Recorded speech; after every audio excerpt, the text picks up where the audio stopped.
এত সকালে মাঠে আসলাম কেন? তো হ্যালো বন্ধুরা, তোমরা তো জানো যে আমাদের জমিতে অনেক রকমের সবজির চাষ হয়। তো সবজিগুলো তোলার জন্য সকাল সকাল জমিতে আসতে হয়।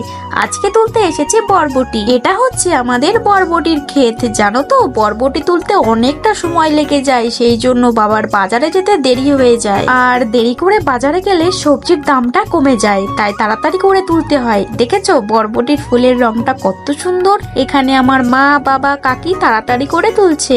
বরবটির লতাতে কিন্তু খুব ধার থাকে, হাত কেটে যায়, তাই জন্য সবাই কিন্তু ফুল হাতা জামা কাপড় পরেছে, শুধু আমার বাবা বাদে। বরবটি তুলতে খুব ভালো লাগে, কিন্তু একটু কষ্টও হয়। একবার দাঁড়িয়ে একবার বসে উকি ঝুঁকি মারতে হয়, না হলে পাতার নিচে বরবটি থেকে যায়। খুব চালাক কি না? তোমরা কে কে বরবটি খেতে ভালোবাসো অবশ্যই কমেন্টে বলে যেও। আর এখানে দেখো ছোট ছোট দুটো কিউট বরবটি পেয়েছি। বরবটি তোলার পরে কিন্তু বরবটি গুলোকে ভালোভাবে ব্যাগে সাজাতে হয়, তাই আমার বাবা কিন্তু খুব সুন্দর করে ব্যাগটা সাজাচ্ছে। সাজানো হয়ে গেলেই বরবটির ব্যাগটা গাড়িতে তুলেই বাবা কিন্তু দৌড়ে চলে গেল বাজারে। তারপর আমি আর আমার মা মিলে বাড়ির দিকে রওনা দিলাম।